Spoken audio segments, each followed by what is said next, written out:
Halo semuanya, selamat datang di channel Code Saiful dalam playlist flash tutorial untuk bahasa pemrograman C, di mana dalam playlist ini kita akan mempelajari tentang dasar-dasar pemrograman menggunakan bahasa C. Playlist ini sangat cocok baik untuk teman-teman yang sama sekali belum mengenal bahasa pemrograman maupun yang ingin review bahasa pemrograman C. Saya akan bahas dasar-dasarnya, tapi hanya sekilas-sekilas saja, dan akan saya selip-selipkan antara satu materi dengan yang lainnya, dengan tujuan untuk membantu teman-teman yang ingin review bahasa C, atau ingin mendapatkan tutorial pengantar bahasa pemrograman sebelum ingin fokus mempelajarinya, mungkin karena disuruh di perkuliahan atau lainnya. Saya usahakan videonya sesingkat mungkin, tapi tetap mendapatkan ilmu yang penting. Semoga tutorial yang saya buat dapat membantu teman-teman sekalian. Jika ada ilmu yang saya sampaikan ternyata kurang atau keliru, saya mohon maaf dan mohon dimaklumi karena saya masih pemula.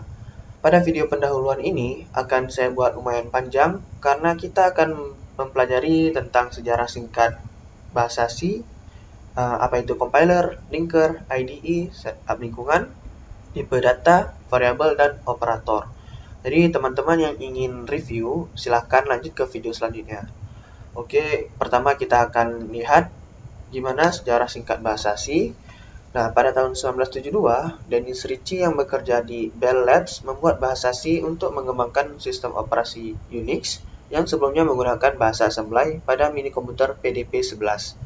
Bahasa C termasuk low middle language atau bahasa pemrograman tingkat rendah menengah, di mana semakin rendah bahasa pemrograman, maka sintaksnya akan semakin mirip dengan bahasa mesin, yaitu bahasa assembly. Semakin tinggi bahasa pemrograman tersebut, semakin mendekati bahasa manusia, seperti bahasa Java dan bahasa Python. Program atau aplikasi yang dibuat menggunakan bahasa C dapat dieksekusi dengan cepat dan berukuran kecil.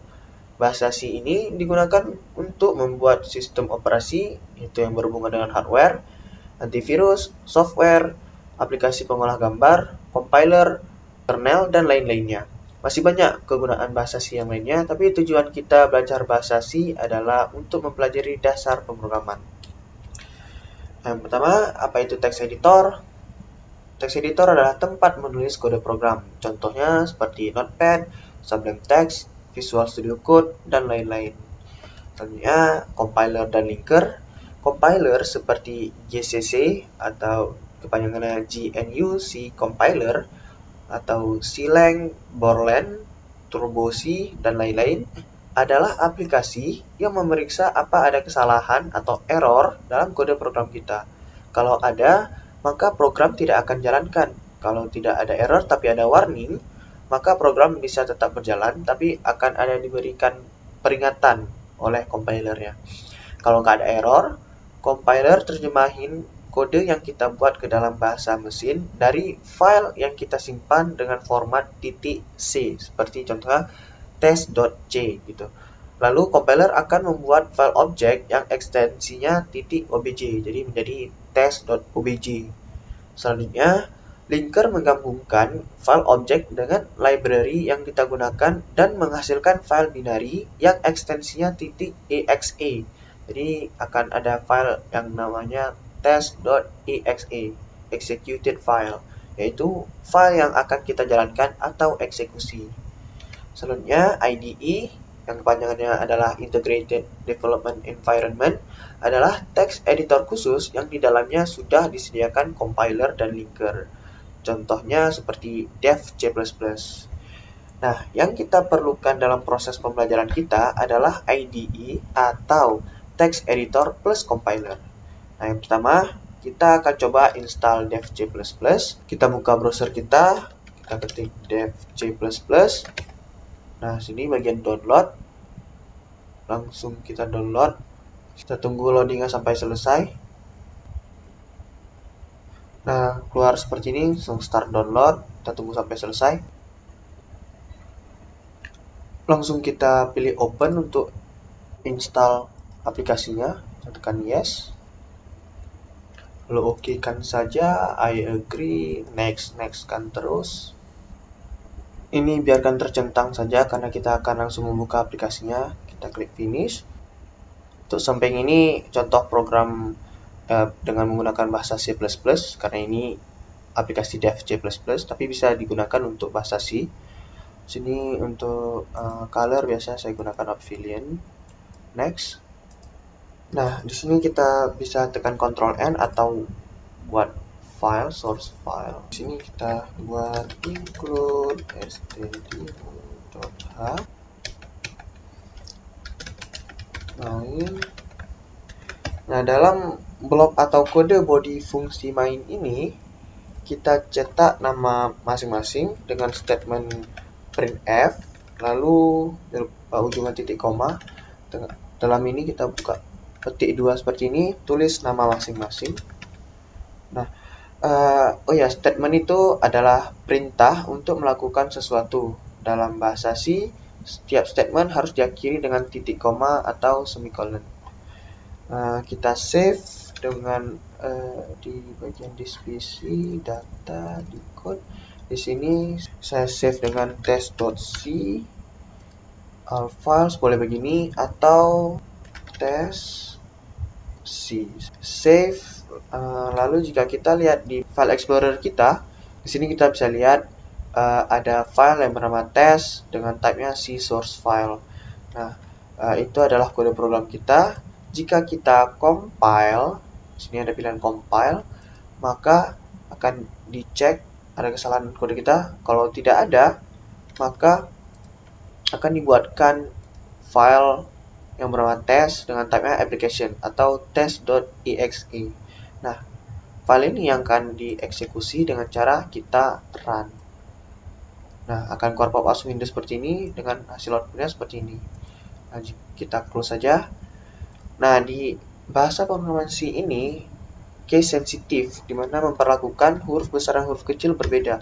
Jika kita buat printf dengan huruf P besar, lalu kita save, lalu kita compile and run, di sini compile, sini run, di sini compile and run, maka akan menghasilkan error. Nah, jika kita ubah P-nya menjadi huruf P kecil, yang benar adalah P kecil, kita compile and run, maka akan menghasilkan yang benarnya seperti ini. Nah, kita close saja. Selanjutnya kita akan install text editor favorit saya, yaitu Visual Studio Code. Di sini kita tulis saja Visual Studio Code. Di bagian download, untuk yang Windows, pilih yang ini. Nah, ini kita tekan start download, kita tunggu sampai selesai. Kita open untuk install aplikasinya. I accept agreement, next saja. Oke. Ini biarkan tercentang karena kita akan langsung membuka aplikasinya. Nah, di sini kita ke bagian extension, kita download tema favorit saya yaitu Dracula yang ada muka sekawani. Nah, kita install saja, kita pilih saja ini. Lalu kita install extension untuk C atau C++, kita tekan install. Karena kita menggunakan text editor, maka kita perlu menginstal compiler yang akan kita gunakan. Di sini kita akan gunakan compiler MinGW. Kita tunggu saja. Lalu di sini kita tekan start download. Kita open. Yes. Next. Sabar. Kita next saja. Oke. Ingat ini si program file kali 86. Ini nggak usah. Tunggu sampai selesai. Ini agak lama. Nah, kalau udah selesai, tekan next saja. Finish. Setelah kita install compilernya, kita perlu setup path-nya. Setting path, buka C, lalu 86, yang MinGW, kita buka folder ini, cari folder bin, ini dia. Lalu klik bagian atas, kita Ctrl C, atau klik kanan copy, boleh sama aja.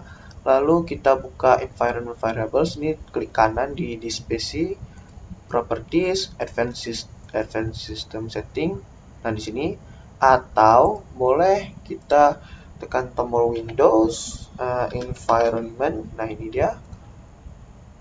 bagian environment variables, lalu bagian path di sini, lalu kita klik new, kita paste atau Ctrl V, lalu OK, dan OK. Oke, kita buka kembali Visual Studio Code kita nih, close aja nih. Oke, kita buka setting, di sini setting, kita buka file JSON-nya. Di sini kita enter editor dot font size. Kita tekan tab seperti itu, munculnya 18. Lalu window dot zoom. Nah, ini kita tekan tab. Lalu di sini nilai defaultnya 0,0, kita akan buat 0,5. Lalu kita tekan Ctrl S untuk save. Nah, berubah seperti ini. Oke, ini kita close saja. Nah, sekarang kita buat file untuk kita tulis source code-nya. Boleh kita tekan new file atau Ctrl N saja di sini boleh. Lalu saya sarankan untuk langsung save dulu terlebih dahulu filenya dengan nama coba.c misalnya. Jangan lupa ekstensinya .c agar Visual Studio Code-nya dapat mengenali bahwa ini bahasa pemrograman C. Nanti akan diberikan sugesti-sugesti yang seperti ini.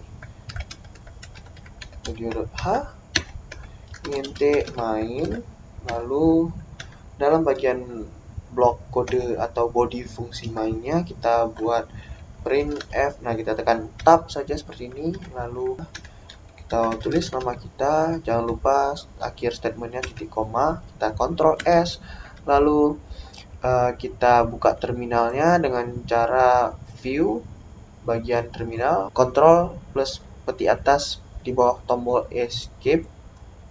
Kita masuk ke direktorinya, bisa kita gunakan change directory D, lalu masuk perlahan-lahan, atau mungkin karena source code-nya terlalu dalam, bisa kita copy saja ini, lalu kita cd, lalu kita paste, kita enter. Nah, kita sudah masuk ke dalam directory tempat kita simpan filenya. Lalu untuk compile-nya kita bisa gunakan gcc -wa untuk melampirkan semua warning, lalu -o, -g untuk debugging, lalu -o, lalu nama output filenya yang akan menjadi .exe-nya nanti, lalu nama file yang akan kita compile. Atau untuk sederhananya boleh kita gunakan seperti ini, coba.c, atau boleh juga nggak mau menampilkan warning, langsung mau compile biasa aja. Seperti ini tidak masalah, yang penting setelah -o adalah nama file yang akan dijadikan .exe untuk dieksekusi. Kita enter. Nah, untuk menjalankannya, untuk run-nya kita tulis seperti ini, lalu nama file exe-nya seperti ini. Nah, hasil compile-nya tadi seperti akan jadikan file application ini .exe, dan file aplikasi ini yang akan kita run. Kita tekan enter. Nah, akan menghasilkan ini juga. Oke, selanjutnya kita akan kembali ke slide. Selanjutnya kita akan pelajari tentang tipe data. Nah, tipe data adalah jenis data yang disimpan. Tipe data dasar atau primitif yang mungkin kita gunakan sama ada tipe data char untuk menampung satu karakter saja, boleh berupa angka, huruf, atau simbol, yang mana semuanya nanti akan disimpan sebagai kode ASCII. Nah, untuk kode ASCII itu sendiri bisa kita searching sini ASCII table, yang mana enak dilihat yang ini. Nah, boleh kita lihat kode ASCII-nya ini. Lalu nanti untuk penulisan tipe data char atau karakter ini, penulisannya jangan lupa untuk gunakan petik 1. Untuk format specifier-nya gunakan %c. Lalu ada tipe data int untuk menampung bilangan bulat dengan format specifier-nya %d. Lalu ada tipe data float untuk menampung bilangan pecahan, yang mana untuk komanya gunakan titik. Contohnya untuk angka 3,14 kita tulis 3.14. Format specifier untuk float gunakan %f. Yang terakhir ada tipe data double yang menyimpan bilangan pecahan juga, tapi ukuran data yang disimpannya itu lebih besar daripada float. Format specifier-nya untuk double adalah %lf, long float. Sebenarnya masih banyak lagi tipe data primitif yang lain, seperti oktadesimal, menggunakan persen %O, heksadesimal, persen %X, dan lainnya. Silahkan di googling apa saja tipe data primitif dalam bahasa C dan ukurannya. Lalu ada tipe data turunan seperti array, structure, dan pointer. Ada tipe data bentukan seperti enum, tipe data kompleks yaitu gabungan tipe data primitif dan array. Seperti untuk membuat tipe data string yaitu array of char, kita harus mengkombinasikan char dengan array dan indeks terakhir array tersebut adalah null atau \null. Lalu ada void yaitu tidak ada tipe data, biasa digunakan untuk tipe data fungsi yang tidak mengembalikan satu. Nanti kita akan belajar tentang fungsi. Lalu nanti juga kita bisa membuat tipe data alias menggunakan keyword typedef. Dalam C nggak ada tipe data boolean, jadi biasanya menggunakan 0 untuk false dan selain 0 untuk yang bernilai true. Ingat ya, void atau null itu berbeda dengan 0. Void atau null itu tidak memiliki nilai, sedangkan 0, min 1, 1, 2, 3, dan seterusnya itu merupakan nilai. Selanjutnya, variabel yaitu tempat menyimpan nilai atau data. Nama variabel baiknya diawali dengan huruf, walaupun boleh diawali dengan underscore, tapi dianjurkan diawali dengan huruf. Lalu, nama variabel yang baik itu mudah dibaca dan dapat mendeskripsikan tujuannya dibuat. Bahasa C ini bersifat case sensitif, yang mana huruf besar dan huruf kecil dianggap berbeda. Jika nama variabel lebih dari satu kata, gunakan underscore atau huruf pertama pada kata-kata selanjutnya menggunakan huruf kapital. Nama variabel nggak boleh menggunakan kata kunci yang sudah ada dalam C, seperti if, int, void, char, break, continue, dan lain-lainnya. Selanjutnya, untuk operator-operator dalam bahasa C ada operator aritmatika, yaitu ada tambah, kurang, kali, bagi, dan modulo. Lalu ada operator assignment atau penugasan. Ada sama dengan, tambah sama dengan, kurang sama dengan, kali sama dengan, bagi sama dengan, modulo sama dengan.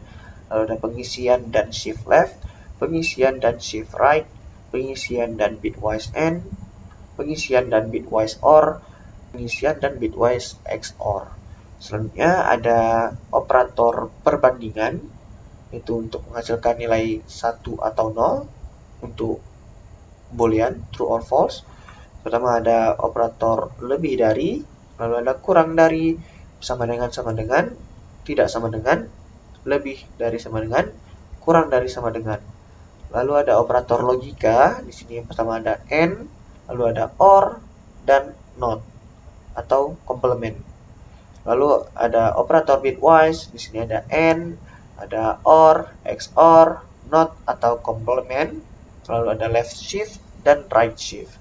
Lalu ada operator lainnya seperti alamat memori, pointer, conditional operator, lalu ada increment dan decrement. Ingat, jangan salah operator assignment dengan operator logika. Operator assignment yang sama dengan ini berbeda dengan operator logika yang sama dengan ini, yang 2 kali sama dengannya. Kalau sama dengan ini berguna untuk masukkan nilai ke dalam variabel, sedangkan sama dengan yang 2 ini akan membandingkan 2 nilai. Nilai kiri apakah sama dengan nilai kanannya, seperti itu. Lalu untuk penjelasan tambah sama dengan, kurang sama dengan, dan seterusnya ini, itu contohnya seperti X sama dengan X tambah 2. Nah, itu bisa kita buat menjadi X tambah sama dengan 2. Seperti itu. Oke, cukup sekian video kita kali ini. Saya pamit, sampai jumpa lagi di video selanjutnya.